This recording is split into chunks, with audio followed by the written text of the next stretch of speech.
at the stage. Good afternoon, good afternoon, good afternoon, everyone. I'm working on two devices, so bear with me. If you can hear me, put a one in the chat. Put a one in the chat if you can hear me.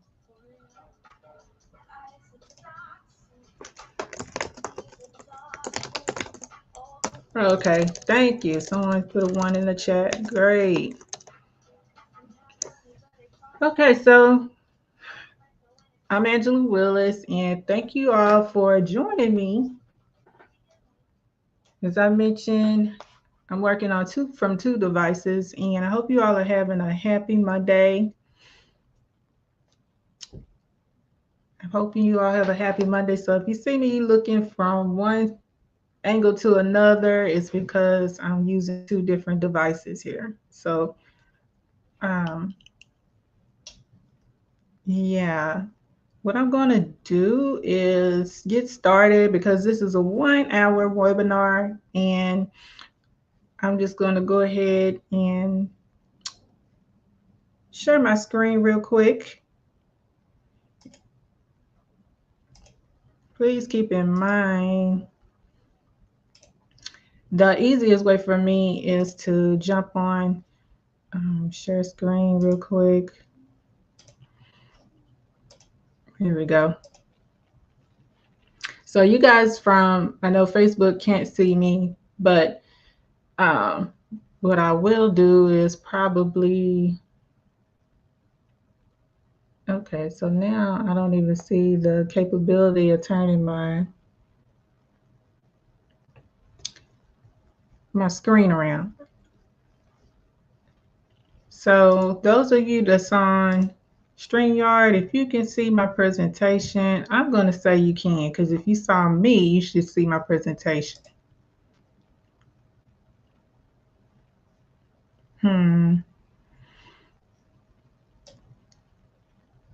Okay, and unfortunately, let me see if I can get my YouTube channel up. My YouTube channel should be up and running too. Okay, thanks, Aiden. My YouTube channel should be streaming this as well, and I'm not sure why. It was a minute ago. Great. Great. So, all right, I apologize for the delay. I'm not sure what's going on with the YouTube. But we'll go ahead and start, and hopefully it will record this. Yeah. Okay, thank you again. I apologize. Thank you for joining me today for navigating the cost of caregiving, the cost of dementia care. And for those of you who don't know me, I'm Angela Willis, and I am the founder of Road to Economic Empowerment Enterprises, which is a 501c3 nonprofit organization. And I'd like to thank our sponsor, Keller Williams, for sponsoring this event. As I mentioned before, this is a 1 hour virtual webinar. It is informal.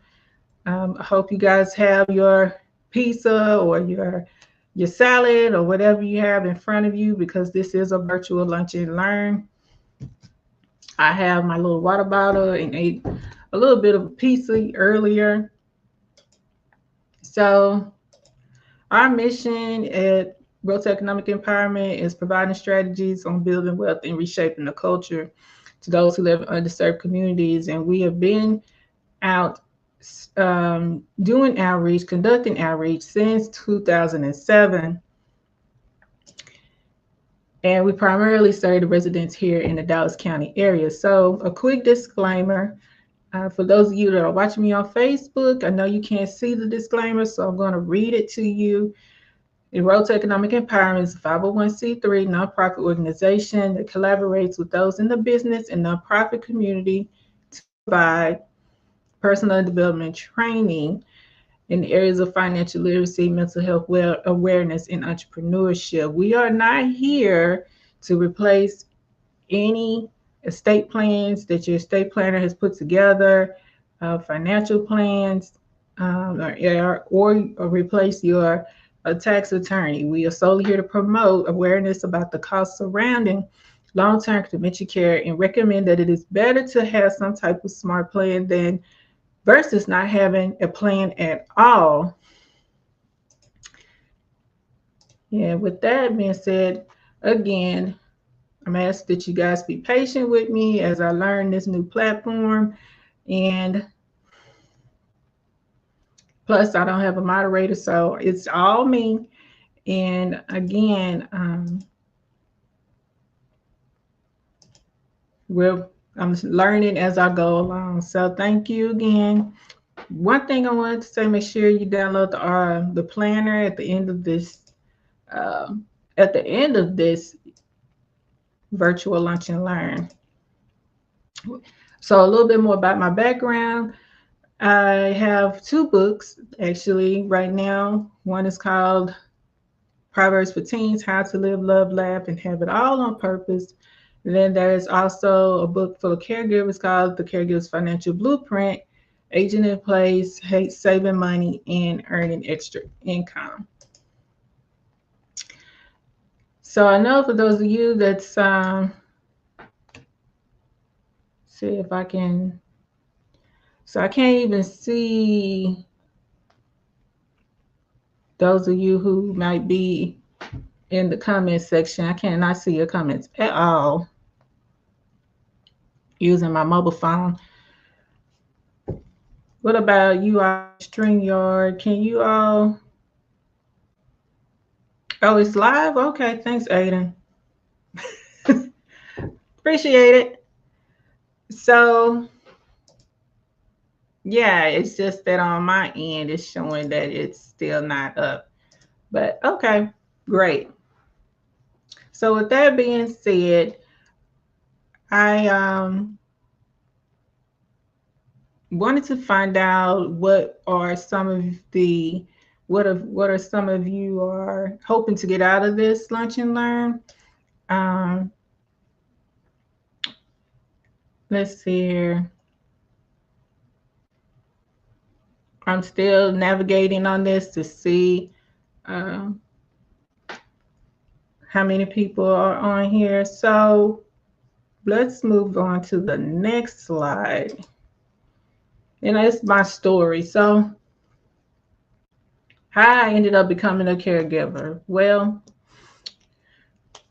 I became a caregiver at a fairly young age. My parents, I was already living at home with my parents when I became their caregiver.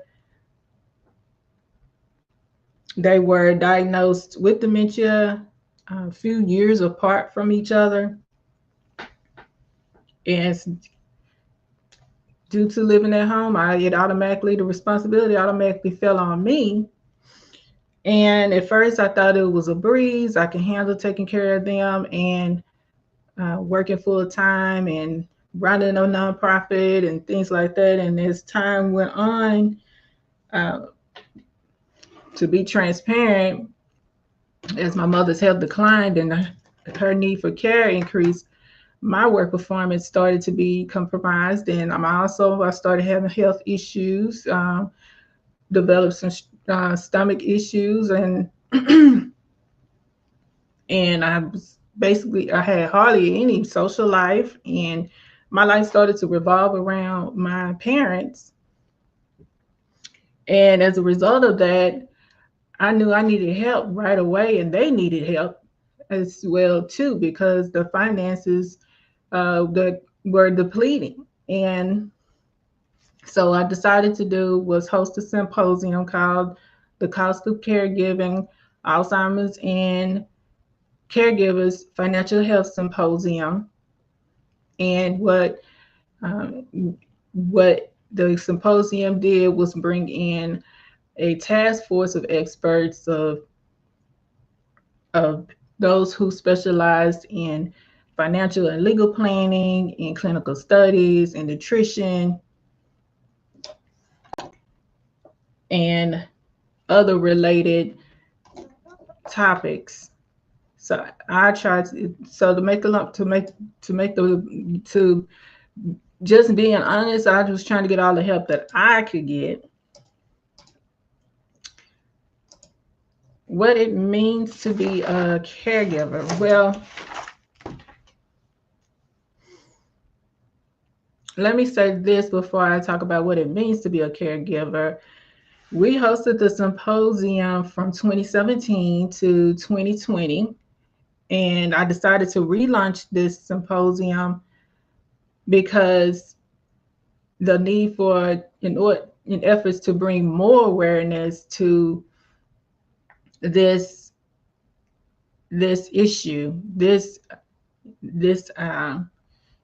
you could say this disease, this issue, to this um,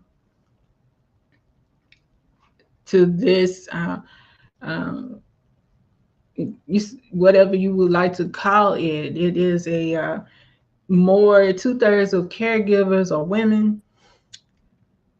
60% of them make $50,000 or less. A third of those caregivers are daughters. Most caregivers are doing it all by themselves or with very little support. 1 in 5 Black women after the age of 65 are diagnosed with dementia, and 1 in 10 men are diagnosed after the age of 65. The cost of care is still extremely expensive, and it continues to be increase exponentially over the lifespan of the care recipient. The cost can come or amount to $400,000 just for long-term care, and there's a host of other reasons why I'm uh, doing this symposium. But I'm here to sound the alarm. I am here to sound the alarm on this being the costliest. This dementia is the costliest right now, the costliest illness, disease that is out there. And I don't think a lot of people know that. So let me go to what it means to be a caregiver. So I decided to actually, from my excerpt, pull an excerpt out of my book. I'm not going to read all of it, but being my parents' caregiver changed my life. Something I was not prepared for, but inherited due to living with them. Nor did I know much about dementia or Alzheimer's when my mother was diagnosed back in 2007. I knew it was incurable and resulted in death. No one knows all the mysteries of dementia and Alzheimer's. And I remember one time I was at home upset and venting, and my mother at this point in time wasn't that verbal. And so I was venting and saying I was so upset, saying I don't have no social life. I was just so upset, and I just kept venting and repeating over and over, I have no social life. I have no social life. And she retorted back to me, to my surprise, and said, did you think I asked for this? You think I asked for dementia? And immediately I felt bad. I was shocked, first of all, and then I felt bad because I was venting to her, and here's someone who has lost their independence. What it means to be a long-term caregiver. As much as one might prepare financially, emotionally, and maybe even physically and mentally, I do not think a person can totally prepare for dementia. I mean, who in the world looks forward to losing their independence? Who looks forward to um, wanting to have to take care of someone um, that reverts back to a child? Caring for someone with a debilitating disease like Alzheimer's can be one of the most stressful roles a person can have, especially when you feel like you are not getting enough support from family or friends. In my case, it was like working a second job.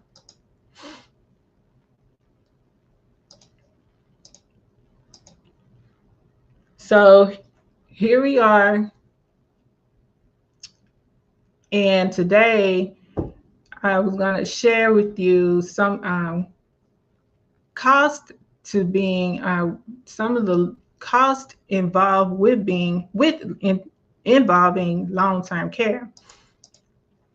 So besides long-term care, you also have other costs. For example, indirect costs, you, which could include loss of wages, taking time off, caregiver support needs, personal care and daily living assistance, direct medical costs, such as direct doctor visits, therapists, medication, emergency visits.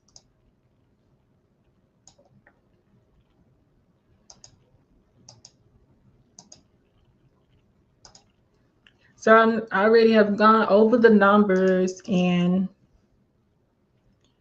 just to share more a little bit light on long-term care, the average cost in Texas for long-term nursing is at about $48,000 and up, depending on the level of care. It could be more high, it could be a little less than that. Average cost in assisted living or boarding home can range from $36,000 if you're lucky. Private pay for home health is looking at now $25 an hour and more. Back in the time in 2017, when my mother was in a nursing home, we were paying from a range of 6,200, 6,700 a month. It all depend because we paid per day. Some days we had 28 days, there's 30 days in a month. Some days had 31 days in a month. And on top of that, we also had paid for hired a private sitter to be with her. So that was on top of an additional $400 to $800 per week. And in total, you could say we were paying somewhere between $7,800 to $9,900 per month. This is all out of pocket. And a lot of people think that Medicare pays for this. Medicare does not pay for this. Medicaid, you can get some Medicaid assistance, but they can also do a look back, and your house might get, and that entails some legal, that will entail some legal assistance. But Medicare does not pay for this. A lot of people think that Medicare does, and it doesn't. You pay for this. I think I'm going backwards. Let's see here. So the goal in this class is to cover dementia cost and the financial impact. And then I'm going to do a Master Your Mindset session for like 5 to 10 minutes. And we'll spend about another 10 minutes on some SMART caregiver strategies, then ways to save money, supplemental income, accessing resources, and support networks. And then at the end, any questions you might have. So I'm going to take me a drink. So life is full of lessons and seasons. And I believe God put me on the potter's wheel it was because he has something bigger and better planned. I truly believe he wants to bring the best out of me and calling me to do great things. I do not see the pain as a loss, although it was painful. Although it was painful watching my mother suffer, but I see the loss as a trade-off or an investment into my growth, into a better future. So one of the life lessons I deduced from all the events that I went through is everything happens for a reason. And who knew at this point that I would still be really diehard about um, really diehard about trying to increase awareness about dementia. Another life lesson I learned was work on finding your niche. And I'll be honest with you, I'm a witness of, you could say that I ended up being a private example of my own book, finding my niche. I found it through my book, believe it or not. And we'll dive into that a little bit more here in a minute. And a third life lesson is that I um, have learned, and I am still in the process of trying to keep in mind, is the road to success is always under construction. So success outside of money, you can success is something, a goal that you have achieved or something that you achieve or strive to achieve. And if you completed that goal, then you are successful. I took that from Bob Johnson, who's founder of BET. So as we talk about finances, I want to keep in mind that your self-care, our self-care is very important. And one of my favorite scriptures for self-care is be anxious for nothing, but in everything with thanksgiving, make your supplications known unto God. And the peace of God that uh, transcend all understanding will guard your heart, surpasses all your understanding will guard your heart and mind. And so that's Philippians 4:16. So just take a deep breath, because talking about money, talking about expenses can be stressful. It can be overwhelming. And so just take a deep breath and understand that with this journey, no one should do it alone. And one of the other lessons, I've learned so many lessons, a number of lessons. The other lesson I learned is that it's best to just try to take it one day at a time, or even take it 1 hour at a time. Heck, if you need to, take it 1 minute at a time. Because again, this is not a sprint, it's a marathon. So let's talk about some practical SMART goals. The time is 1:24. So, all right. So, how are we doing? All right. So, some people are trying to get on and can't. I'm not sure why they can't get on. So, SMART goals is an acronym that stands for specific, measurable, achievable, relevant, and time bound. And usually, when a person creates a goal, there's usually a time frame involved. And as the slide I have up, there's a slide that I have put up, and some of you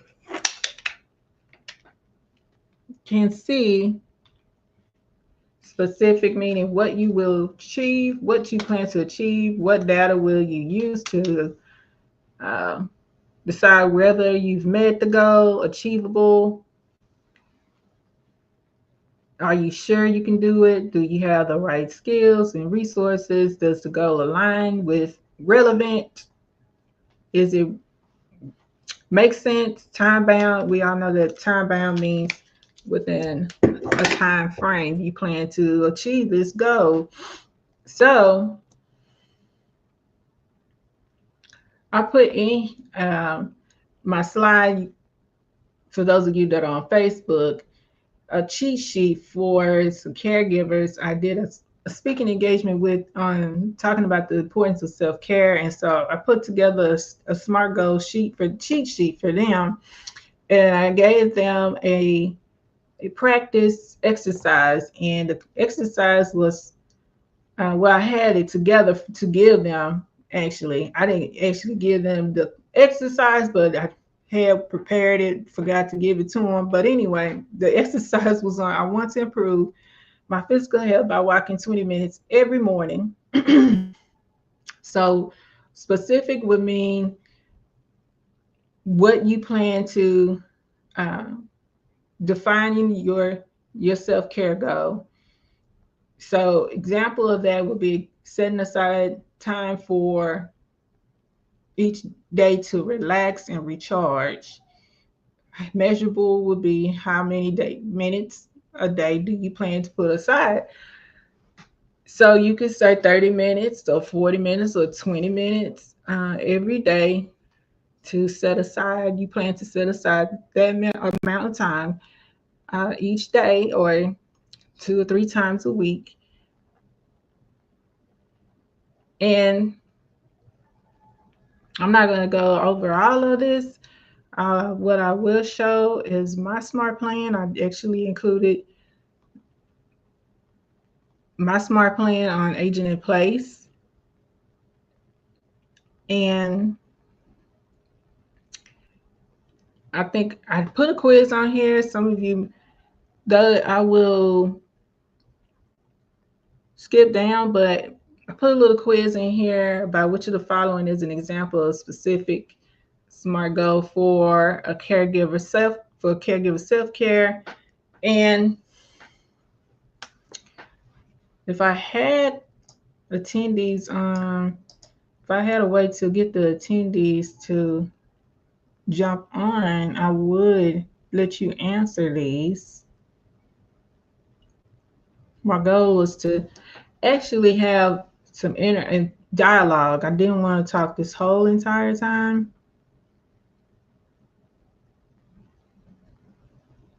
I like to do these. It's better in person, but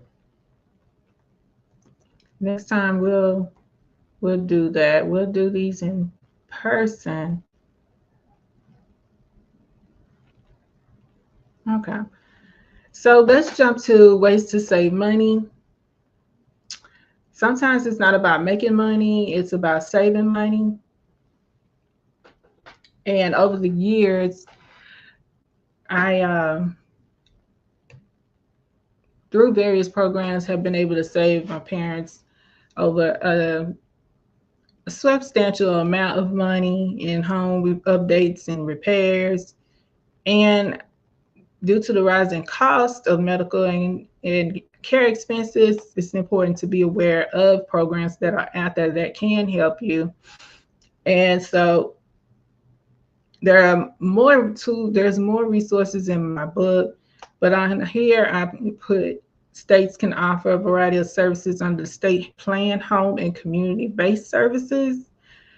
There's state, there's local, you have some state programs, there are federal programs. I would say check with your state programs like the Texas Health and Human Services. You can check with Texas Medicaid STAR program, which is for which helps low-income children, pregnant women, and families.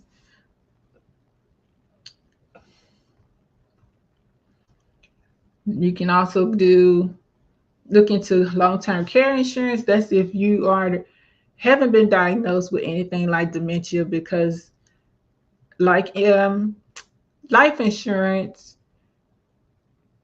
long-term insurance, in my opinion, works the same way, where they look at your pre-existing health conditions. And so if you have no existing health conditions, like long-term care, maybe now may be the time to jump on getting some long-term care. I looked into it myself some time back. I forget why I didn't really care for it.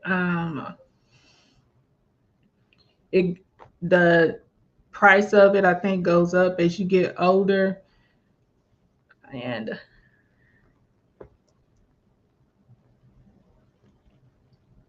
another way to save is through VA, the Veterans Administration.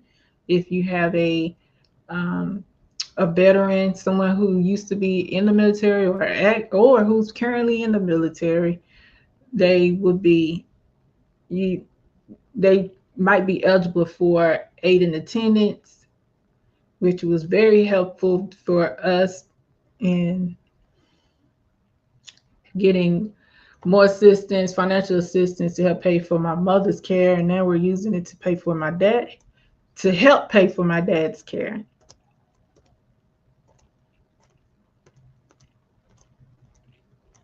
Okay, so I'm gonna check the chat to see if we had any questions. Any questions? If not, I'm gonna keep moving. Can y'all see my screen okay?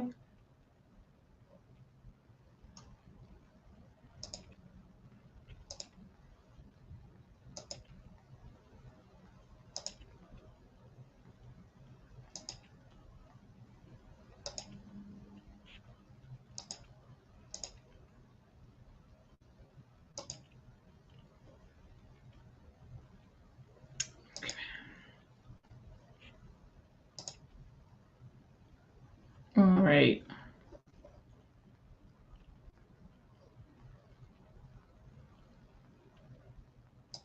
Okay, so I'm actually not on the right slide, but I got my slides got out of order. Creating an additional income through finding your niche. So as I mentioned earlier, okay.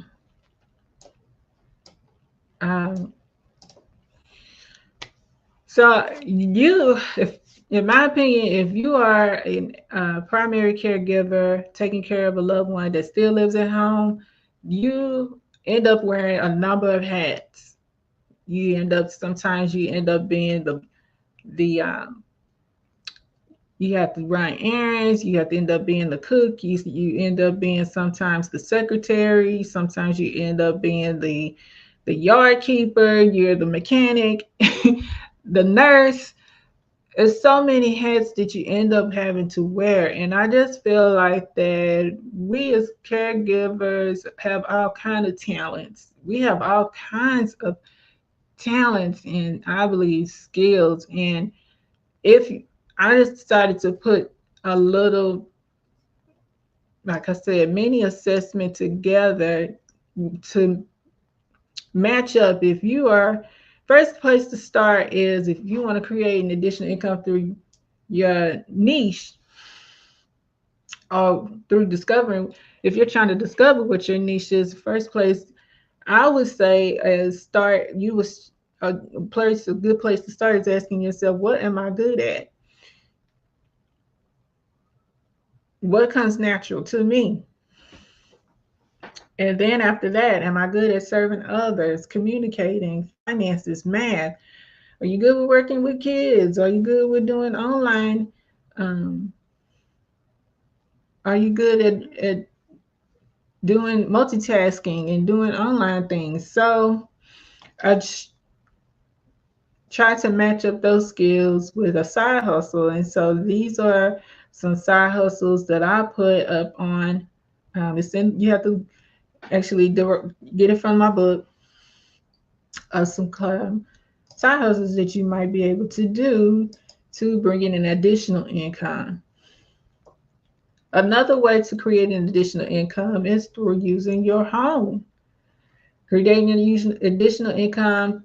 So if you remember a TV sitcom called The Golden Girls, it was about four senior citizens, women who were roommates, and they were at the time all co-living together or cohabitating together. And there's two.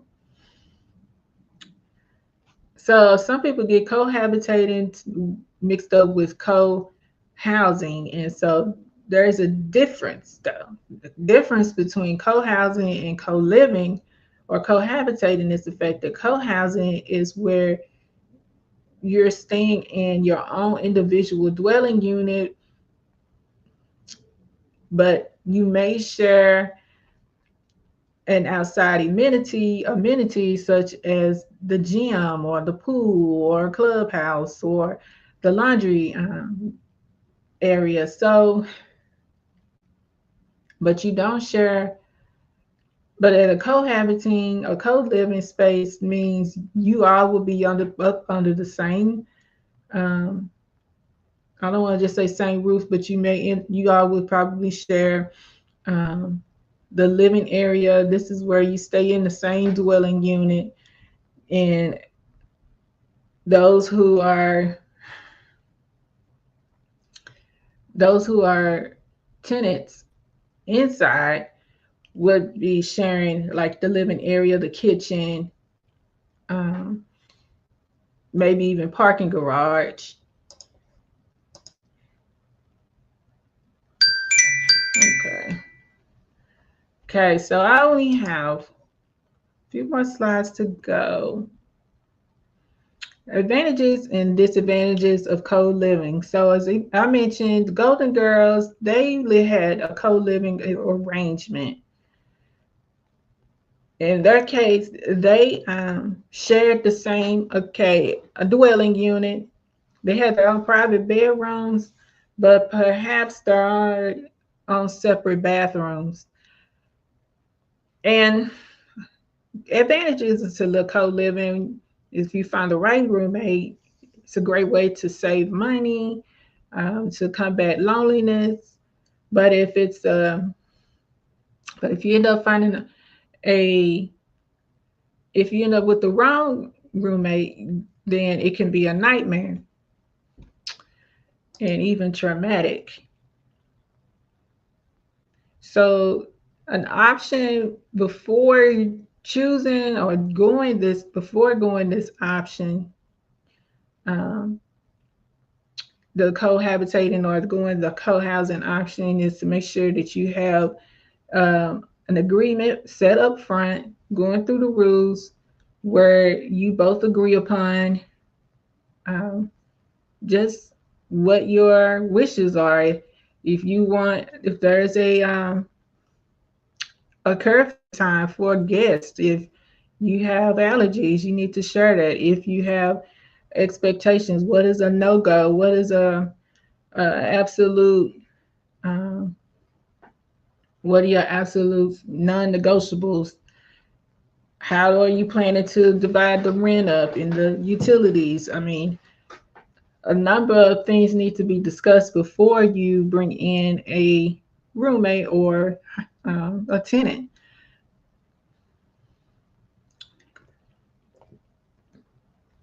So, accessing resources and support networks. Um, Here are some additional tools, agent services that I've used. And I had my slide out of order, but there's more resources such as findhelp.org. You have Dallas Area Agency on Aging, City of Dallas. If you live in Dallas, these are some great resources. There's more in my book. And this concludes actually my virtual live lunch and learn. We would love for you all to join our community. You can do that. Some of you are already on Facebook, but you can go to our YouTube channel, which is I'll include that in I'll post it on my page, or you can go to youtube.com/road to ECOEMPWMT. That's road to ECOEMPWMT. And you can join that way, or you can also get the book on Amazon, Barnes and Noble. It's on most platforms. I'm so proud to announce, as well as Walmart, Spark. And if you would like to be a sponsor, we would love to talk, and we would love to. We have a set up a chat or a time to meet with you, and we definitely would love to have and looking for more sponsors. And let me check and see. Okay. So on that note, I appreciate you all for joining me in this lunch and learn, and keep stay plugged in. That's one of the reasons why we want you to join our community as well, so you can be locked in and get there and be notified anytime we have an event that's coming up. I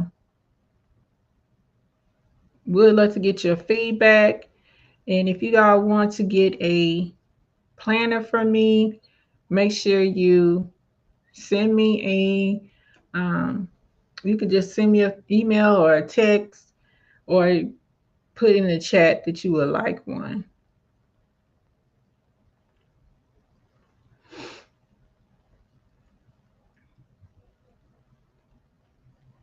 All right, well, I am going to log off, and I hope you all enjoy the rest of your day. And we'll see you next time.